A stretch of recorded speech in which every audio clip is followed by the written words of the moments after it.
of our safety store presentation. I'm Heather Wilder-Coleman with Community Partners for Child Safety.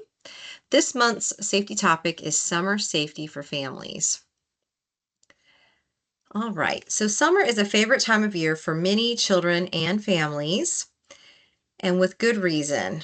It's an opportunity to get outside and to have fun. The days are longer. We're out of school, and there's lots of fun activities like swimming, cookouts, travel, etc. But also we want to make sure we are really keeping safety in the forefront of our minds as it relates to children and families. There's concerns about water safety, which is a crucial topic we've already covered previously, and we encourage you to take a look at that more in-depth training on the water safety a few months ago. We also know that the hot weather can put kids at risk of issues around sunburn, dehydration, and heat-related illness as well. So whether kids are enjoying summer at home, on the road, at camp, we want to make sure that families are thinking about a variety of safety topics to keep their kiddos happy and healthy. So something else to think about in addition to what I've already talked about in terms of why summer injury risk increases is that it's just a really big change in our schedule. Children are often outside more. They're staying active later into the evening, spending more time around water, recreation vehicles. We also know during the summertime, routines completely kind of change, and supervision may possibly become less consistent. And then we also know in these hotter days that we've been having recently, heat and fatigue affects our judgment, and it can also impact reaction time. So we want to be mindful of children who seem irritable, tired, or clumsy. Those children may be overheated or dehydrated. So from an emergency medicine perspective, the issue is not one of specific danger. It's a combination of all these things that we're talking about here. So we want to just be thinking about that and thinking how families are spending all their days. We want to give a quick plug to the Firefly water safety video. As I stated earlier, we shared that in previous months. We will make sure you have access to that, either both in this month's newsletter, a QR code will be found, as well as a link provided to your supervisors. And we'll be sure to also share a QR code on your bulletin boards when those get installed with this month's safety topic. It's a short, quick video that we encourage you to share with the families that you serve. So let's talk now a little bit more specifically about signs of heat exhaustion. So one of the things we want to think about with heat exhaustion is actually heat stroke. This can occur without proper hydration and without proper moments of rest. So how can we recognize that and think about heat exhaustion versus heat stroke? The symptoms we're going to look at in just a moment, but hydration is key. Shade, opportunities to get cool. We want to think about protecting their skin with sunscreen and things like that. So heat exhaustion, let's talk now a little bit about that more specifically and do our deep dive. So before heat stroke happens, we start to see signs of heat exhaustion. Kids will show these signs of milder heat illness with heat cramps and heat exhaustion. This can occur after a child has been excessively exercising, well, not excessively necessarily, but exercising and playing in the heat, and then they become dehydrated, losing those excessive fluids and the salt in their body from sweating. So their body temperature will rise anywhere between 100 and 104. They may have cool, clammy skin, despite the fact that it's really hot outside. You may see things like goosebumps. They may begin to have a headache, increased thirst. You might see some irritability in that child, some cramping. They may even have nausea or even vomit. So kids that are at higher risk are kids that take certain medications, already have had a sunburn previously, are sick, or even if they are overweight or obese. All right. The next thing I want to talk to you about now is leaving kiddos unattended in a car. We know that at our offices, we have signs everywhere about this, and you all do at your various offices. But we want to make sure we're conveying to families that it is absolutely never okay to leave a child unattended in a car. we want them to think about the gas house effect or the greenhouse effect of when the sun is beating down into that car, it gets way hotter in that car, even than what the temperatures are outside. So even a moderate weather like day in the 60s or 70s can cause that inside of that car to get extremely hot, and the child can suffer from a heat stroke, and that can even lead to serious injuries and even death. Um, some folks think, oh, I'll just keep the air conditioning going.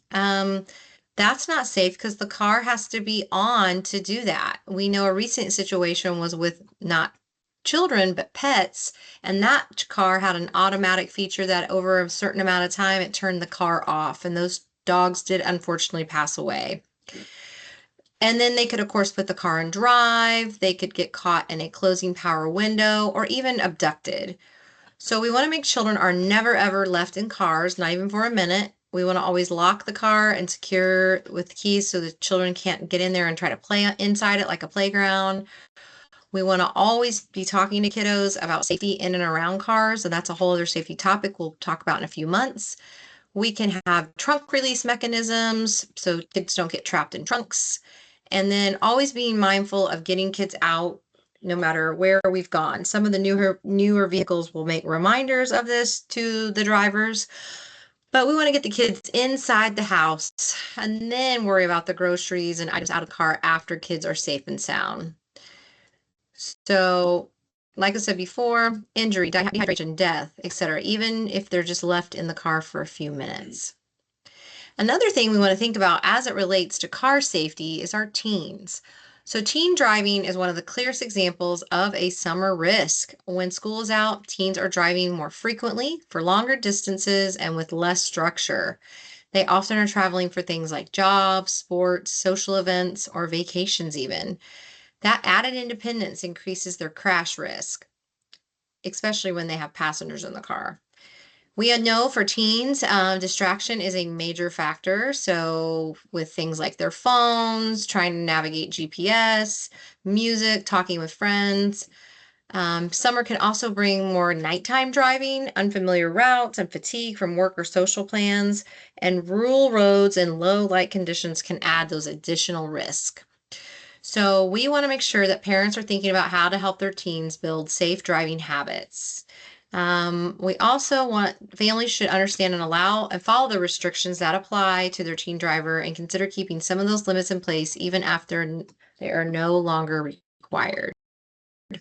So what are summer safety tips for teen driving? We want to limit those teen passengers, enforce a strict no phone rule in the car, set clear curfews for nighttime driving, encourage route planning before they leave, remind them to avoid driving when tired, and always reinforce that seatbelt use every time for every trip. Let's talk now about protecting our kids in the sun. So one of the things we want to be thinking about is preventing a sunburn from happening. Every person has, different risk for sunburn, but everybody could potentially be sunburned. And it also helps prevent melanoma, and skin cancer later in life. So we want to make sure they're always using their sunscreen and being protected from those ultraviolet rays. So one big thing is shade. We always want to be looking for those nice shaded areas to be playing outside. UV rays are strongest and the most harmful during midday. So that's a great time to bring kiddos inside, but if not possible, under trees, umbrella, pop-up tents are really great. We want to think about the clothes they're wearing and how those might protect them from the UV rays. Hats and sunglasses are really great to protect their eyes and their face, and then using sunscreen. But keep in mind that for best of protection, we want to apply the sunscreen generously 30 minutes before going outside and make sure they're getting all those various parts like the nose, top of feet, the scalp, ears, etc. Another aspect of being outside is the bugs. So we want to prevent bug bites whenever possible. There's a lot of different bugs out there. We'll talk about a few of those. So bright clothing can attract bugs, heavily scented soaps, lotions, etc. Shoes, without shoes, we want to prevent them from getting stung by bees and things like that. There's children insect repellent to kind of help keep the bugs away, but there's all kinds of bugs, right? There's bees, mosquitoes, ticks are a big one we want to be thinking about. Um, so insect bites cause minor discomfort and can be treated at home, but we want to make sure we think about all the different kinds of bites and stings in case our child does have a serious reaction. One quick tip is if a child does have a tick on them, you don't want to smash the tick, you don't want to throw it away, you want to actually save it in case the child ends up with something called Lyme disease or there's some issues with the tick bite, and so you can have that tick actually tested. So that's something to also keep in mind that maybe is not more widely known. So we also want to be mindful of backyard, home, and recreational injuries. So trampolines, sports, playgrounds, motor scooters are becoming really, or electric scooters are becoming really popular.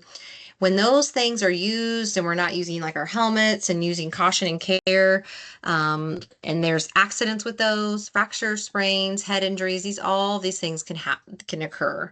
Concussions could be subtle and easily missed. We want to make sure people are familiar with concussions. We also want to think about windows being open on those warmer days. And so we want to be safe with window safety as well, because we've had kids experience window falls. Screens are not a fall protection, despite some people thinking that they are. Those things just takes a bit of pressure, a bit of weight, and those screens pop out. Lawn equipment also can cause severe injuries, and yard work could cause flying debris. Um, Dog bites, so we got to be thinking about being around animals as well. So supervise them on their motorized toys, use those window safety locks, keep them away from that yard equipment, teach safe behavior and kind of good rules around animals that they don't know. We just celebrated 4th of July, so some of this may be a little bit late, but we want to make sure we're talking about fireworks safety. I know in my neighborhood, they're still letting off lots of fireworks ever since 4th of July, even before 4th of July.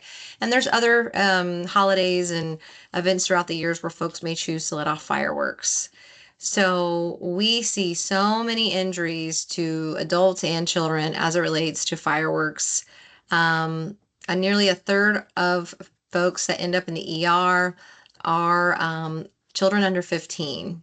So we want to always be keeping our distance, keeping buckets of water nearby in case we need that. We don't ever want to let young children touch or light fireworks. Keep them at least 10 feet away from where they're being lit and let off. Loose clothing is important. Keep that bucket of water, like I said. We want to be careful even with sparklers with the little kiddos. They may seem harmless, but there's some different tricks with like cups and things. Glow sticks are a great alternative too. Don't ever relight a firework that did not go off. At home, fireworks feel unsafe. If they do feel unsafe, there's lots of great options to go see fireworks elsewhere. And then just talk through that ahead of time with the child about the loud noises, and all that. So the child's kind of prepared about what's going to happen. All right. So a little bit here about hydration. We've already been talking a little bit about that, but we want to just make sure we highlight this. So kids are more prone to dehydration than adults, and their risk increases as temperatures rise.